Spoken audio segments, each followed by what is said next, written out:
Muy buenas, bienvenido, bienvenida, bienvenide a un nuevo episodio de Let's Go. Hoy nos hemos desplazado ya con el tercer programa grabado desde aquí, desde el IES Domingo Pérez Minic.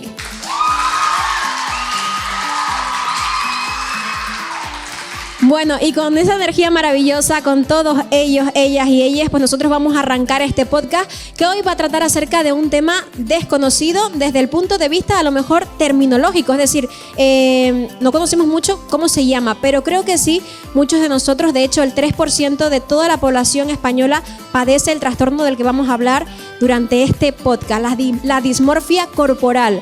¿Y qué es la dismorfia corporal? Pues bueno, pues es una percepción errónea que tenemos sobre nuestra imagen física, pensando que tenemos determinadas magnitudes corporales, tamaños o que no se corresponden con la realidad. Es decir, nos vemos más delgados o más flacos de lo que realmente somos frente al espejo.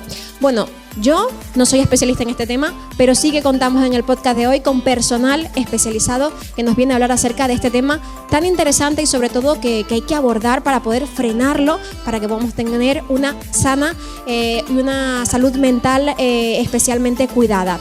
Así que con este tema arrancamos.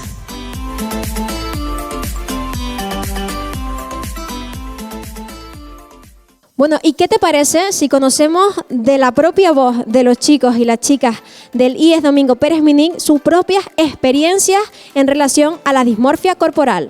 Vamos allá.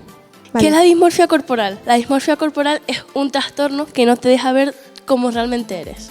En la dismorfia percibimos ciertas partes del cuerpo exageradas o magnificadas.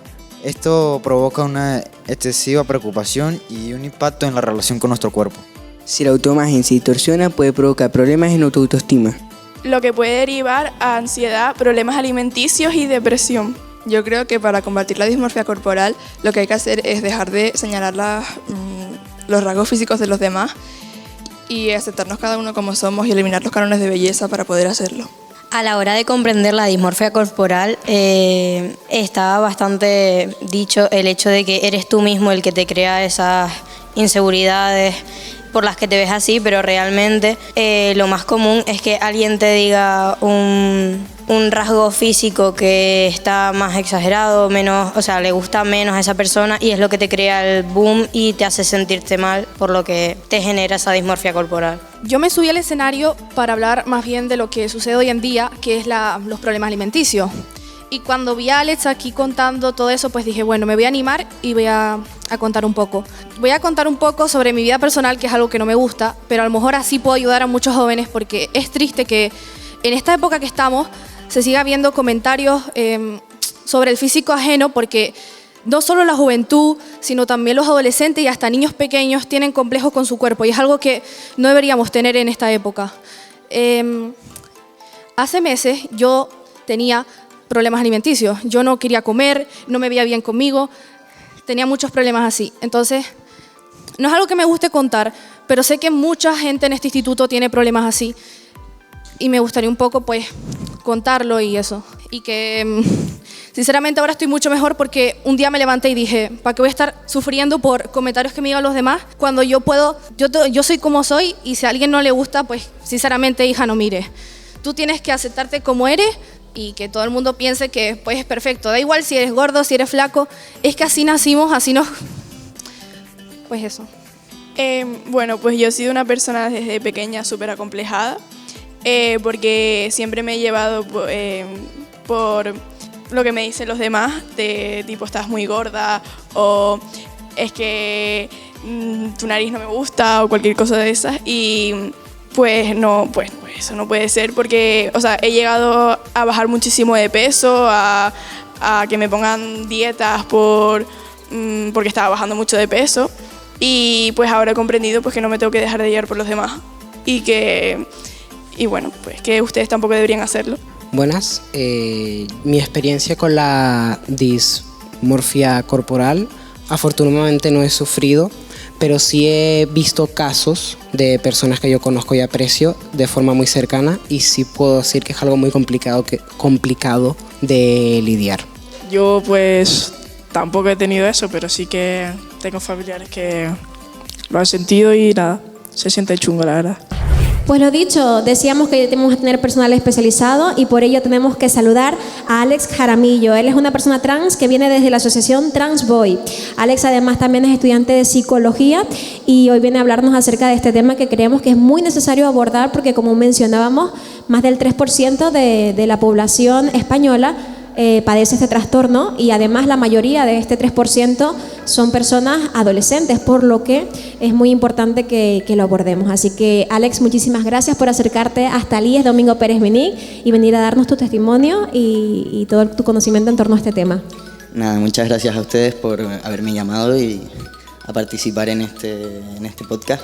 La verdad que estoy muy contento. Como dices, es un tema que no se habla y se puede confundir con otras terminologías. Sí, terminologías, otro tipo de cosas, con lo cual es muy importante que lo abordemos y que podamos diferenciar. Bueno, hablando de esa pequeña introducción que decías que se puede confundir, incluso por eso mismo hacíamos referencia a que eres una persona trans, porque se puede confundir con otros temas que también son parecidas terminológicamente hablando, como por ejemplo puede ser, lo voy a decir bien para no equivocarme, ¿vale? La disforia de género, ¿verdad? Y estamos hablando de dismorfia corporal. Entonces, ¿podrías explicarnos en concreto cuál es la diferencia entre la disforia de género y la dismorfia corporal? Bueno, se suele confundir a la disforia con la dismorfia por el hecho de que ambos son un malestar del sentimiento de nuestro cuerpo, de cómo analizamos nuestro cuerpo y nuestra figura. La diferencia es que la disforia de género trata sobre tus genitales, tus gustos, tus pronombres, tu forma, ¿no? Y la dismorfia es como una magnificación de tu cuerpo, es decir, vamos a poner un ejemplo de ambos. En la dismorfia yo me puedo mirar al espejo y yo verme que tengo la nariz enorme. Tengo una nariz horrible, una nariz súper fea y no me siento a gusto con mi nariz. Pero no, para la gente de fuera, mi nariz es totalmente válida y mi nariz es totalmente normal. El hecho de que yo me obsesione con que mi nariz es horrible y fea hace que eso se convierta en un trastorno que se llama dismorfia, es decir, distorsionamos la realidad. Por otro lado, existe la disforia de género, que bueno, casi todos los chicos trans lo pueden o no lo pueden vivir, pero la mayoría lo viven. Y es el hecho de no sentirte a gusto, es un malestar con tu cuerpo, pero porque no te sientes identificado con él. El término disforia es básicamente un malestar. Entonces, un ejemplo puede ser, por ejemplo, yo que soy un chico trans, es decir, he pasado una transición de ser de chica a chico. ¿Por qué? Porque no me sentía en el cuerpo correcto. A mí mi pecho no me parecía feo, ¿no? No me parecía horrible, no me parecía feo, no me parecía grande ni pequeño. Simplemente no encajaba con el cuerpo que yo quería. Entonces, esas son como las diferencias que tiene dismorfia y disforia. Bueno, parece un poco trabalenguas, pero yo creo que con los ejemplos que han sido muy sencillos ha quedado bastante claro la diferencia entre ambos conceptos.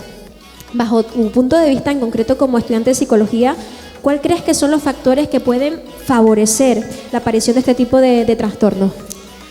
Pues el otro día más lo hablaba con unos compañeros de la universidad y hablábamos de que normalmente tiramos todo a que la sociedad, ¿no? Porque al final los que nos dicen qué cuerpo es normativo o deja de ser normativo es la sociedad. Entonces creemos que, bueno, yo en sí creo que la sociedad hace una gran repercusión en todo, tanto en términos de disforia como de dismorfia. Al final, el hecho de que, por ejemplo, en culturas una nariz grande sea bonita y en otras culturas una nariz grande sea fea, eso te va a provocar que en X sitio te veas tú mejor y en X sitio te veas tú peor. Entonces va un poquito por ahí, por la sociedad. También nos gustaría preguntarte cuál es tu opinión con respecto a qué se puede hacer para combatir, en este caso en concreto, la dismorfia corporal.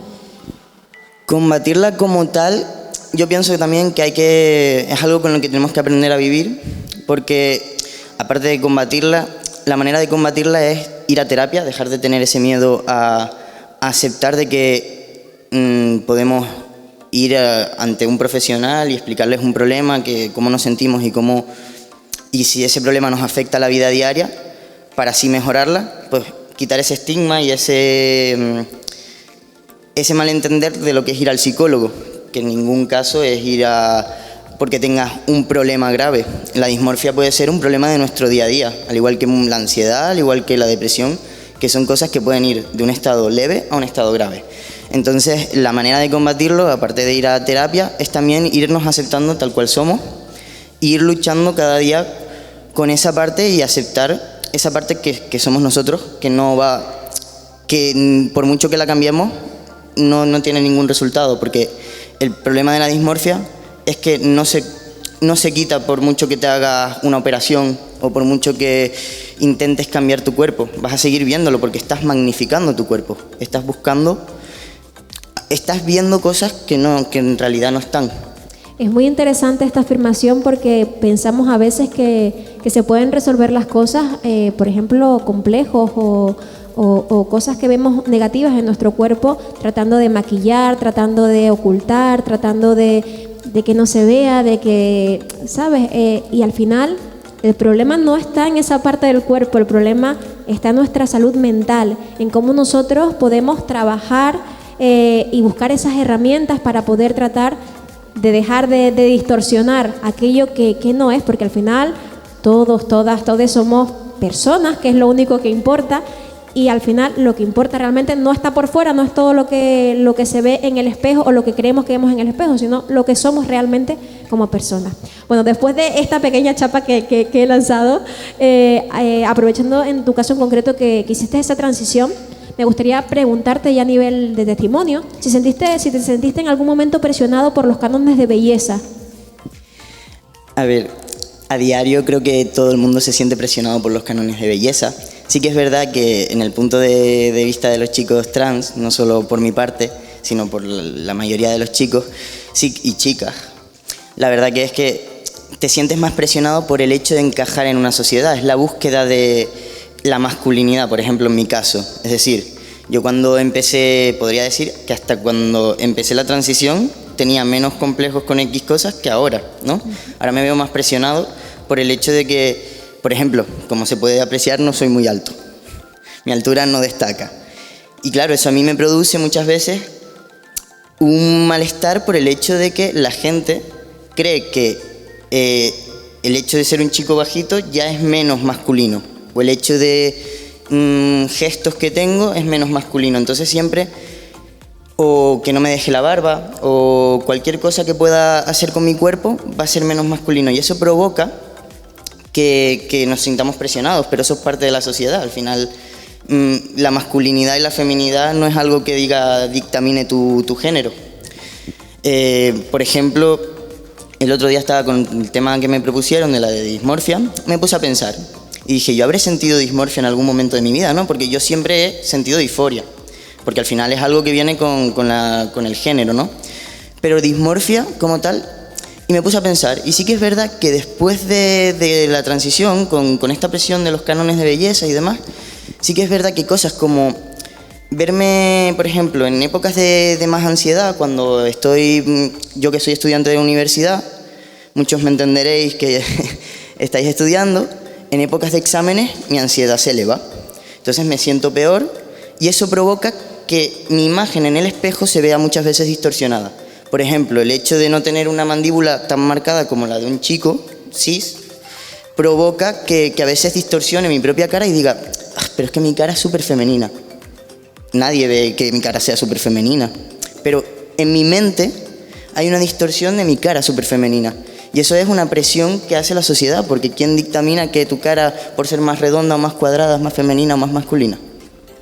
Bueno, me parece maravilloso que hayas podido compartir contigo ese autoanálisis que al final muchas veces no somos ni siquiera conscientes. Por eso, al principio del podcast, hice esa pequeña también reflexión, ¿no? Decimos, es un término desconocido, pero a la vez nos es muy cercano, porque en algún momento, seguramente más cercano que lejano, todos hemos sentido este mismo sentimiento, este mismo desagrado, ¿no? con partes de nuestro cuerpo. Por último, Alex, sí que me gustaría que le dijeras al alumnado que pueda sentir dismorfia, pues algún consejo, ¿no? Alguna reflexión, algo que pueda ayudarnos pues a cambiar el chip y a tomar conciencia de lo que tenemos que hacer para mejorar esta situación. Pues primero analizar, todos debemos hacer un autoanálisis personal y decir, a ver, ¿qué es lo que está pasando conmigo? ¿Por qué me siento mal? ¿Qué puede ser esto? Tanto en términos de disforia como de dismorfia, es decir, no tiene por qué ser disforia de género en sí, sino el decir, oye, yo siento un malestar que es real, me hace sentir ese malestar con mi cuerpo porque me siento que no encajo con lo que debería encajar, o siento que mi cuerpo tengo un malestar, pero ese malestar se ve reflejado o sea, lo estoy magnificando. En verdad será así, en verdad tengo la oreja muy grande o está muy salida para afuera, o es cosa de que mi cerebro y mi mente están magnificando una cosa que en verdad no tiene nada que ver y para nadie es un problema. O por ejemplo, algo más común, ¿no?, que suele pasar, el hecho de verte gordo, gorda, que te miras al espejo y dices, me veo muy gordo, muy ancho, y lo magnificamos y nos sentimos más de lo que en verdad estamos. Por ejemplo, y me gusta poner ejemplos míos personales porque creo que es la mejor manera de que entendamos todos, ¿no? Yo peso 60 kilos. Antes de la transición pesaba 50 kilos. Pesar 60 kilos para nada es malo, es más, es un peso ideal para mi peso-altura. Pero a mí eso me hacía verme más gordo, por el hecho de solo un número en una balanza, por el hecho de que subí 10 kilos en lo que viene siendo 2 años. Y era una cosa que yo tenía en mi mente, porque en verdad me veía exactamente igual que hacía 2 años, lo que pasa es que tengo más masa muscular. Entonces son cosas que tenemos que analizar, ver entre nosotros mismos y decir, ¿están bien o están mal? ¿Cómo lo puedo arreglar? Y ya a partir de ahí buscar a alguien profesional que nos pueda ayudar en ese tipo de ámbitos, o si somos capaces de solucionarnos nosotros mismos, intentando no obsesionarnos con esa temática. Pues Alex, yo creo que ha quedado bastante claro el concepto, y antes de despedirte me gustaría preguntarles al alumnado del IES Domingo Pérez Minic si tienen alguna duda, si les gustaría hacer alguna cuestión. ¿Sí? Si quieren hacer una pregunta, pueden levantar la mano.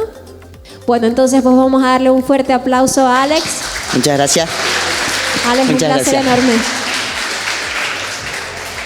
Pues ahí teníamos a Alex Jaramillo, ha sido un auténtico placer contar con él y nosotros continuamos aquí en Let's Go. Bueno, y de esta manera tan personal, con estos testimonios tan maravillosos, hemos llegado al final de esta edición de Let's Go. Para mí, para todo el equipo, ha sido un auténtico lujo podernos desplazar hasta el IES Domingo Pérez Minic para poder hablar de este tema tan importante que hay que tratar. Para mí ha sido un lujo, como te decía, y esperamos encontrarte nuevamente en el próximo podcast, la próxima semana, con mucho más. Así que no olvides dejar tu comentario, darle like y activar la campanita. ¡Chao!